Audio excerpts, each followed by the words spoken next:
Welcome back to the Jackson Downer Podcast, Episode 5. This is our second listener questions episode. If you have a question, a situation you're dealing with, or something you want my thoughts on for a future episode, you can send it to questions@jacksondowner.com. When you write in, include how you'd like to be identified on the show. Your first name and general location, your first name only, a nickname, or anonymous. For privacy, I'm never going to use exact cities. Today, I have another set of questions from our beautiful listeners out there around the world.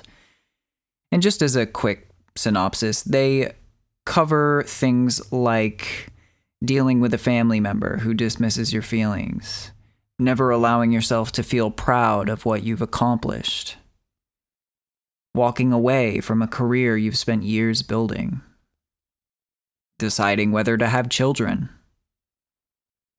and knowing when supporting someone has turned into enabling them.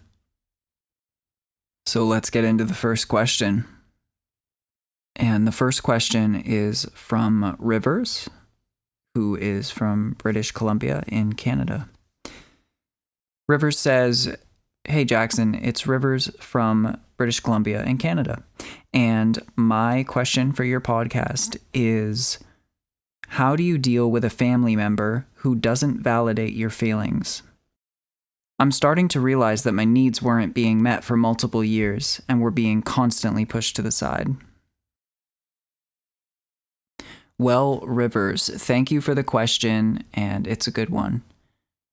The first thing that comes to mind is communication. One of the most important parts of any relationship is communication. The problem is that a lot of relationships that you have with family members don't have the best communication. You might only have 1, 2, 3, or maybe more family members who you're extremely comfortable talking to, and you feel like you can say anything to them, talk about anything with them. Maybe this person isn't one of those. In that case, of course, it makes things a little bit harder. If this is a family member where you feel comfortable talking to them about anything, then, well, of course, communication is key.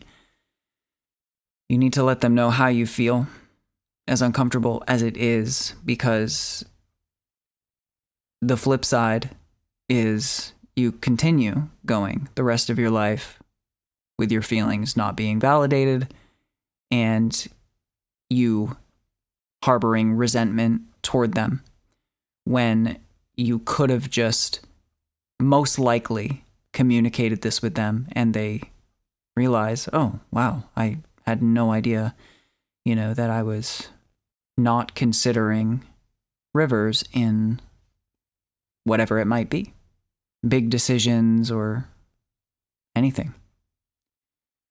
That is most likely what would happen in a case like that. It's very rare that you would get somebody, especially from your own family, just being like, no, I care nothing about your feelings, and don't talk to me again. Like, that's just not how family is, especially because, family is so close. You could lose all your friends, but your family is always kind of there, Even if you disown your family or they disown you or something extreme like that, they are still there. They're still your family. You are still descended from them. There is consanguinity there. But let's say, to make this question a little bit more challenging, and I'm assuming that this is probably more the case for you anyway, let's assume that this is a family member that you don't typically talk to them about anything and everything. They're not like one of those family members that you'd consider your best friend, and you can say anything to them. This is a lot harder because there's a communicative boundary there that is holding you back and keeping you from really just saying what's on your mind. But you have to think in terms of how I was framing things before, which is you have one other option. The other option is to not communicate with that person and have this issue continue indefinitely. And we don't want that. I don't want that for you, and I don't think you want that for yourself, of course. There's multiple ways that you can communicate with whoever this is. You could, if it's family, you could have another family member talk to them gently, or you could talk to them gently, or you could talk to them directly, or you could send them a message, or you could send them a voice message. Obviously the best way to talk things out and communicate is doing it yourself and doing it calmly and in person. But the biggest point that I am making here is that this cannot go on. And I think that it actually could be a lot less bad than you're thinking. It really truly could just be a situation where this person just doesn't realize that they are acting this way or disregarding you in these ways.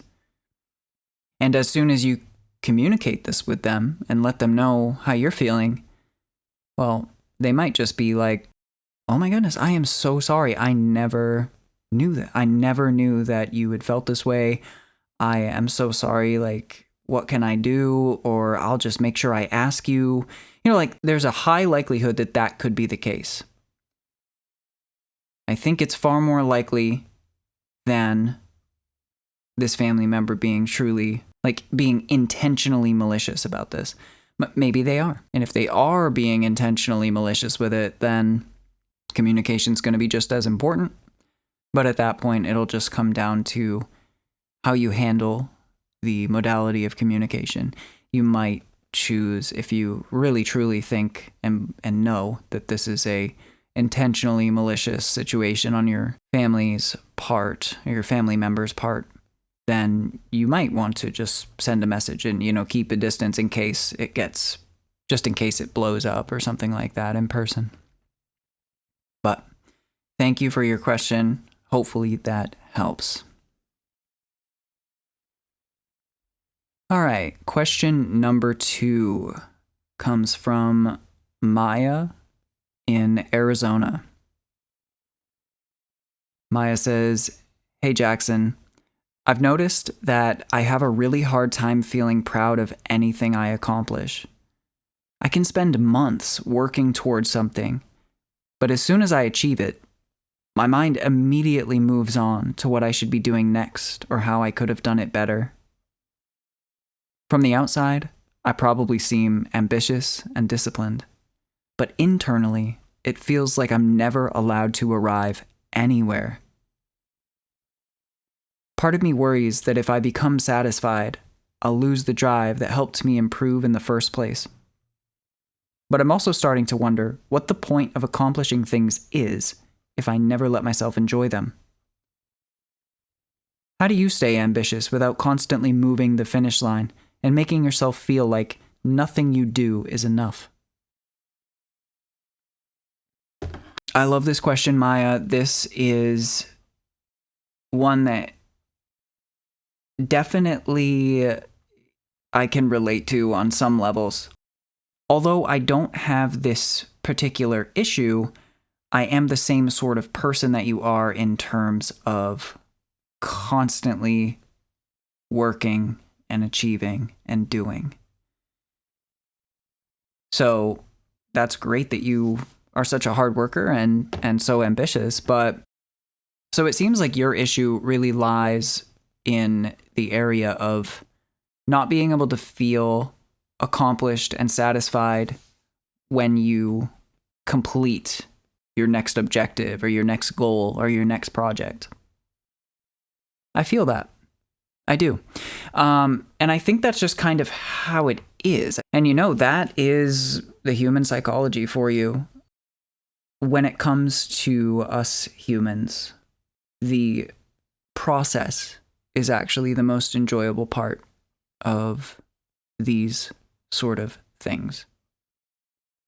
Most people, like yourself, like me, as soon as you finish a goal, essentially what it does is it takes a weight off of your shoulders. Like, man, I was really, trying to get this project done before this deadline, or man, I had to put in so much work to do this. And it's like a weight off your shoulders. And that weight off your shoulders can be the positive feeling associated with completing that task. But truly, the dopamine spikes and the excitement and all the stories and everything like that come from the process itself. The part before you actually achieve the goal is truly the part and parts that you should be savoring and focusing on. And so I think that is going to help you quite a bit to understand that this is exactly how the human psychology works. If you've ever spent a lot of money on something, let's say you bought a new car and you really wanted this particular car because it had a really cool look to it. It was the color you wanted. It had insane levels of horsepower, so it was really fast. You wanted all those things, and then as soon as you bought it, you could probably count in a handful of months how quickly your interest in that thing and your excitement about that thing dropped off a cliff. That's just how it works. And it's the same sort of deal when you achieve a goal. If you're anything like me, which it sounds like you are, as soon as you achieve a goal, you're kind of looking to the next goal that you can achieve already. And that's not a bad thing. You shouldn't even look at it like it's a bad thing. Because A, that's just how it works. And B, you're just looking in the wrong place for that satisfaction and that fun and that reward, that rewarding feeling. The rewarding feeling is just that weight that comes off of your shoulders when you finish that project. Now, yes, you could just say, I've completed this project, I'm done.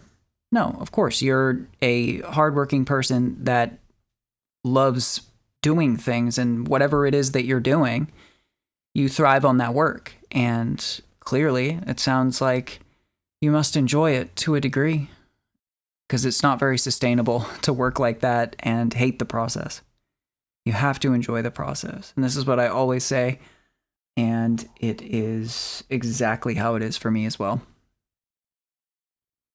But yeah, it's just such a normal thing for people like this to arrive somewhere at the finish line of a goal or a task and immediately sort of think about what's next. Because, again, the process is truly the fun and rewarding part, as long as you're doing it right. As for me, how do I stay ambitious without constantly moving the finish line and making myself feel like nothing I do is enough? Well, that sort of presupposes the fact that constantly moving the finish line makes me feel like nothing I do is enough. Because no, I'm actually fully aware of how hard I work, how much I do, how much I've accomplished. I'm proud of everything I've accomplished. But I'm firmly aware that I'm never, based on past experiences and my knowledge of the human psychology, I'm never going to feel like I've arrived and now I can just give up and stop working toward higher goals. I've come so far, and I am proud of where I've come from, but I'm nowhere near where I want to be. And honestly, where I want to be is kind of a ambiguous notion, because when I really think about where I want to be, it's not actually a particular place or thing. Like, once I have this, once I've accomplished this one thing. No, it's always going to be a upward strive. And that's exactly how I want it, though. Because again, all of the work that I do, all the things that I do, I enjoy. And they are hard work. It is not easy at all, but I enjoy it. And the process of creating it or making it or working on it is the truly enjoyable part. So hopefully that helped out, Maya. And thank you for the question. Question number 3 comes from Daniel in Scotland. Daniel says, I'm 31 and have been working toward the same career since I was a teenager. I spent years studying for it, built most of my identity around it, and finally reached a position that I once thought would make me feel successful. The problem is that I no longer think I want this life. I don't hate the work, but I feel increasingly disconnected from it. And the thought of doing it for another 30 years makes me feel trapped. At the same time, walking away would mean giving up something I sacrificed a lot to achieve, disappointing people who are proud of me, and admitting that the plan I built my life around may have been wrong. How do you know when changing direction is growth rather than avoidance? And how do you separate what you genuinely want now from the person you've spent years trying to become? Daniel, this is a great question. The first thing I want you to consider and think about is the fact that physically and psychologically, your 31-year-old self is not the same person as your 21-year-old self was. And your 21-year-old self was definitely not the same as your 11-year-old self was. People change over time. So you said you've been working toward this career since you were a teenager.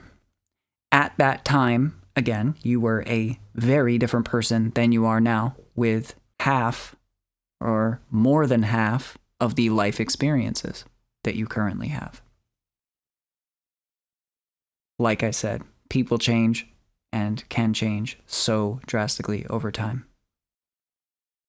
When you were 13, 14, 15, whatever have you, and you've barely had any life experiences, you haven't been exposed to half of the careers that are out there, and everyone in your life is telling you that the only route to go is college, and you have these 3 things to pick from, or you can't go study that, or you can't try and succeed in that because you need to go to college and you need to do this, and these are the fields that you should do.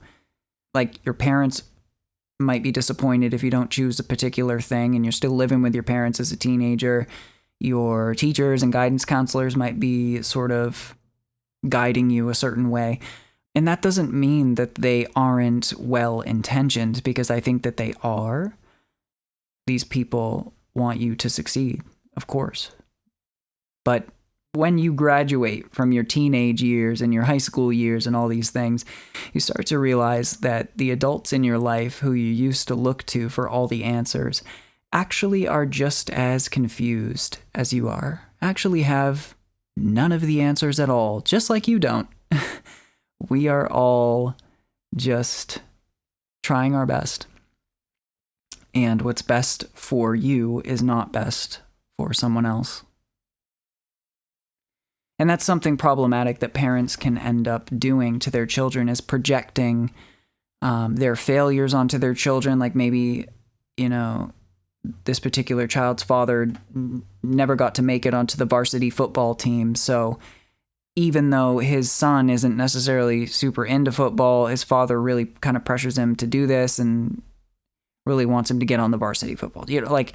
There are things that your parents can do and guide you into or push you into for their own reasons and their own interests, rather than your own.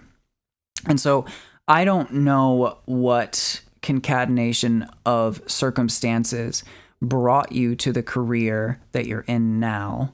I can only guess, and I've laid out a few different possibilities there, but that is the first thing I want you to consider, anyways, is the fact that you are not the same person that you used to be. And if you have changed enough to the point where you're really not happy with what you're doing and you thought that that's what you wanted to do, but you actually never realized that this particular thing was out there and you really actually would like to do that, that's okay. There's nothing wrong with that.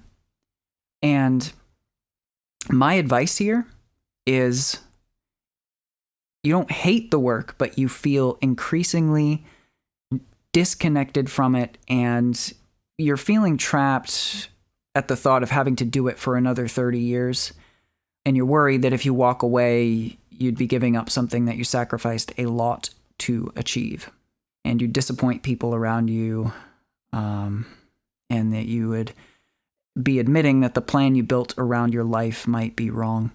Well, number one, I want you to just sort of not worry about the people that might be disappointed because you chose to pursue a different career path. Hopefully, the people that you surround yourself with are people that would be supportive for your happiness, because that's really what you need to be doing right now, is thinking about your happiness.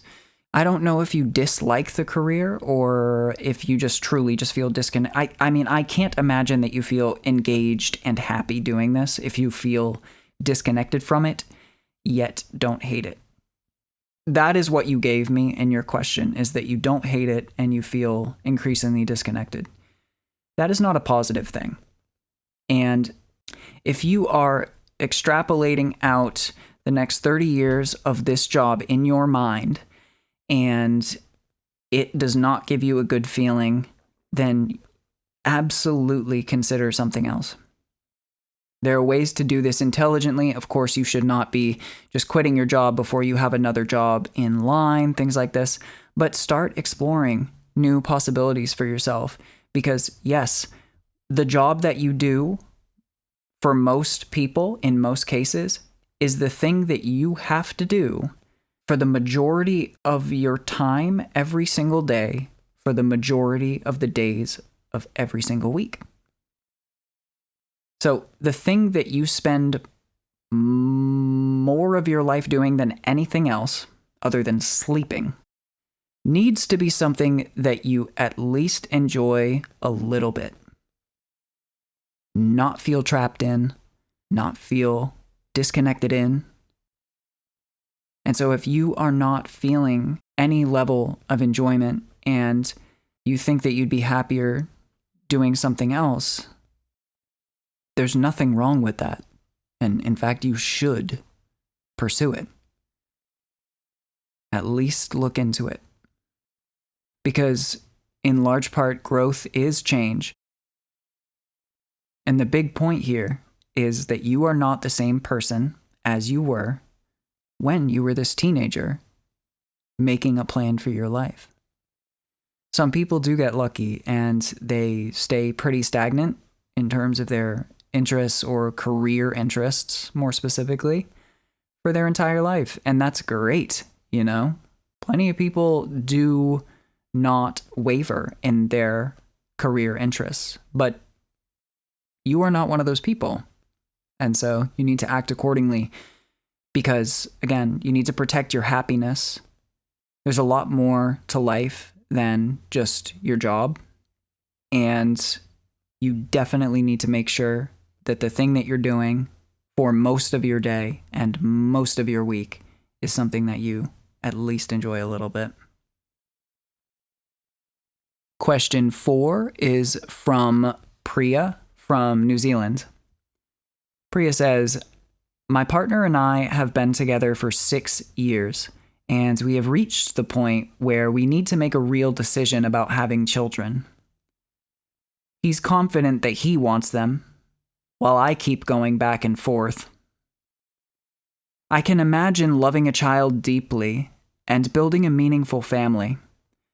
But I can also imagine being happy without children and having a life with more freedom, creativity, travel, and time for the relationship that we already have. What scares me is that there is no way to experience both lives before choosing, and either decision could create a form of regret that cannot be undone. How do you make an irreversible decision when both possible futures contain something beautiful and something you would have to give up? Is uncertainty itself a sign that the answer should be no? Or are there some decisions simply too large to ever feel completely certain about? All right, Priya. So when it comes to children and having children, I am leaning toward the latter of the question that you asked me at the very end there, which is some decisions are simply too large to ever feel completely certain. Every great good has a lot of great potential bad. Most every parent also says, there's no rule book for this, we're just trying our best. So there's no exact way to know. For most people, I cannot speak for myself, but for most people, they say that the moment that they look into their baby's eyes for the first time, it is the most powerful and magical experience that they've ever experienced in their entire life. And most people and most professionals also say that you're not even truly an adult until you've had a child. Because until that point, you have truly never had someone else that matters more to you than yourself. When you have a child, that immediately changes and adds a level of responsibility to your life. It is a big decision, and obviously I can't make it for you, and I know that you're not asking me to, but this is something that you really should talk to your partner about, because he is confident that he wants them. You need to understand the implications that's going to have for your relationship if you decide to say no, flat out no. If you decide that you truly do not want kids and you're not going to want to have kids ever, then you may want to talk to your partner about what that means for your relationship if things go that way. Because wanting kids is a fundamental thing in a relationship. So fundamental that if the other person doesn't want them, it can be a massive deal breaker, depending on the people that we're talking about. So you're going to want to understand the implications for your relationship, and that may change things for you based on what your partner says if you bring this up to him. And yes, I think that you would have more freedom, more creativity, more travel, and more time for your partner, because you are the only person and the most important person in your own life. So you can focus entirely on yourself, essentially. And there's a beauty to that, and there's, plenty of reward to that. However, there is a lot of meaning and reward and beauty to having the opposite, which is having a life that you created become more important than even your own self. That's a very powerful thing. And you can still have freedom, and you can still have creativity and travel and time with your partner. However, yes, you will have less of it. And yes, there is no way to experience both lives before you either do or don't decide to have children. So you just kind of have to do your best. Do your best on thinking about this and, again, extrapolating things out to your future self. And if you kind of truly think that you'd be miserable having a kid, you don't like kids, whatever it might be, if you feel at any point that you are only considering this because of your partner, that's a huge red flag, and you probably should not ever base your decision off of purely something like that.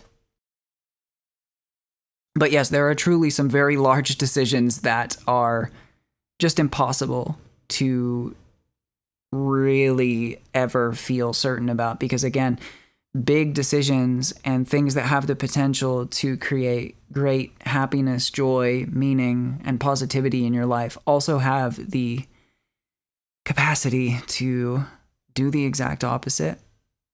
And so you just have to really try and make an informed and educated decision as best you can, while knowing that you can't even predict what's going to happen tomorrow. You could get in the car tomorrow and never come home, because anything bad could possibly happen, but also anything good could possibly happen. And good luck, Priya, with whatever you decide, and thank you for the question.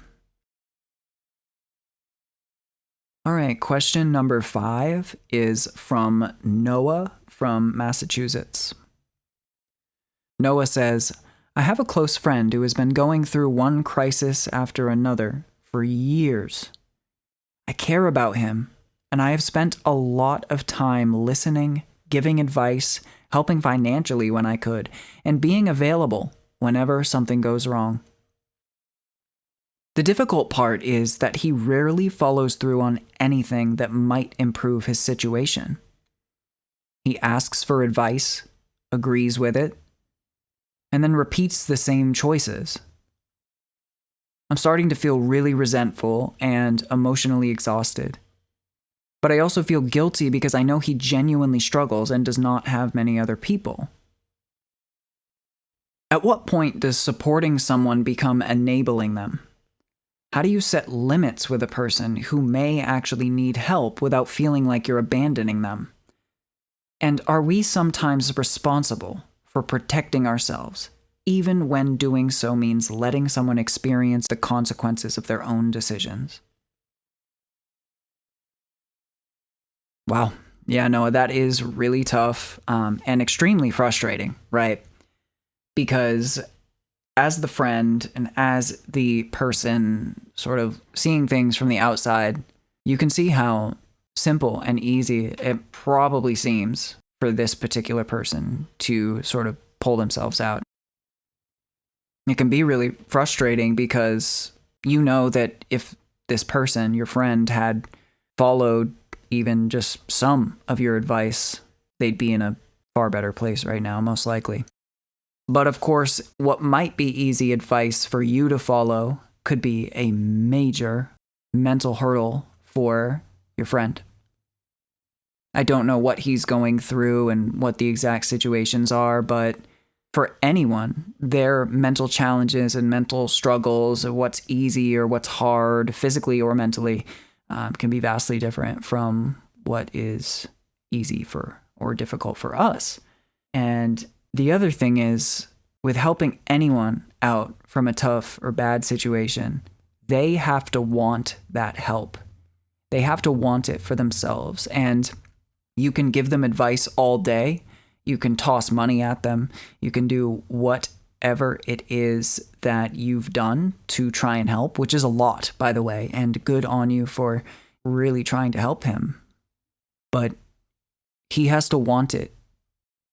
He has to want it for himself, because ultimately he is the agent that needs to actually act on this advice and put the financial help you've given him to good use. And he is ultimately the prime mover. You can be there as a support system, but that's all you can be. I have known some people like this in the past, where they know everything wrong with them, they know what they need to do to fix their situation, but they simply will not. They are not motivated to do it. Their situation isn't bad enough. They don't care, whatever it might be, or maybe all three.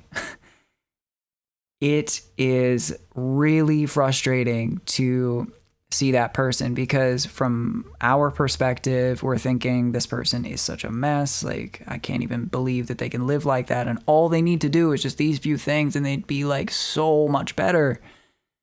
But again, it ultimately falls on the person themselves, and they really have to act. If this is someone that's your friend, then just be there for them, be their support system, offer the advice when asked. Don't let yourself get taken advantage of either, If you're helping out financially, just make sure that you aren't being taken advantage of, and also make sure that, friendships are supposed to go both ways. So make sure that you are, happy in the friendship and at least getting something out of the friendship. I know that sounds selfish, but for any friendship, it's supposed to go both ways. That's how a sustainable and healthy friendship and relationship in general works. I can say that there is a point when supporting someone becomes enabling them, and that is especially made clear in an example like this, where you are literally helping the person out financially, let's say. But all the while that they are asking for and accepting this pecuniary help from you, they are not actively trying to improve their circumstances whatsoever. This is absolutely enabling. But from what I see from you, Noah, I don't necessarily think you are enabling them, at least from what you've said here to me. The information I have is telling me that you are just there to be a support system for someone who doesn't have many people. And while they are not currently stepping up to the plate and actively trying to fix their situation themselves, you are there supporting them and being their shoulder to cry on, so to speak, and giving them some level of support system, which is really beneficial. So again, as long as you are also still getting something out of the friendship and it's not just a total one-way friendship or they're taking advantage of you in any way, then I would say keep doing what you're doing, and at least as long as you can understand that you can help somebody as much as they want, but they have to want it for themselves as well. As long as you can accept that and not let that continue to bother you and sort of turn into resentment, then you're good. You are good. So that was a great question, though, Noah. And I think that you can set limits while not abandoning them. Whatever your limits are, you just have to clearly communicate it with your friend, and hopefully your friend soon enough will want what's best for them. But they've got to truly want it. All right, that's all I've got for today's listener questions episode. Thank you so much to all of you who submitted questions. Absolutely great questions from all you guys. And remember that if you have a question, a situation you're dealing with, or something you want my thoughts on for a future episode, just send it to questions@jacksondowner.com.